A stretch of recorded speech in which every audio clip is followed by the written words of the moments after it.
শুধুমাত্র বড় বড় মাছই নয়, মাছ বিক্রির পরিমাণ হিসেবে পুরো আমেরিকারই সর্ববৃহৎ মাছের বাজার এটি।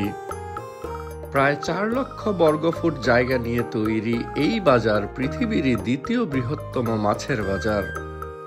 নিউ ফুলটন ফিশ মার্কেট নামের এই মাছের বাজারের অবস্থান নিউ ইয়র্ক শহরের ব্রঙ্কসে।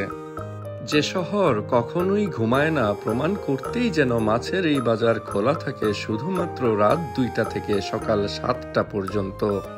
প্রতি রাতে গড়পড়তা 2 মিলিয়ন পাউন্ডের মাছ বিক্রি হয় এই মাছের বাজারে, যার বাৎসরিক আয়ের পরিমাণ $1 বিলিয়নেরও বেশি। পুরো নিউ ইয়র্ক শহরের মাছের চাহিদার শতকরা 50 ভাগই পূরণ হয় শুধুমাত্র এই একটি বাজার থেকেই। পৃথিবীর প্রায় সব মহাদেশের মাছই মেলে এই মাছের বাজারে।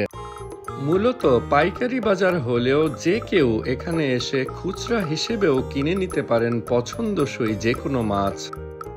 200 বছরেরও বেশি সময় ধরে চলমান মাছের এই বাজারের আদি অবস্থান ছিল ম্যানহাটনে। 2005 সালে এই বাজার স্থানান্তরিত হয়ে আসে তার বর্তমান ঠিকানা ব্রঙ্কসে। 30টিরও অধিক মাছ উৎপাদন কোম্পানির সম্মিলিত উদ্যোগেই পরিচালিত হয়ে থাকে আমেরিকার সর্ববৃহৎ মাছের এই বাজার। বাৎসরিক আয়ের দিক দিয়ে বর্তমান পৃথিবীর সবচেয়ে বড় কোম্পানির নাম ওয়ালমার্ট, আর ওয়ালমার্টের সবচেয়ে বড় স্টোরটির অবস্থান নিউ ইয়র্ক অঙ্গরাজ্যের রাজধানী শহর আলবানিতে।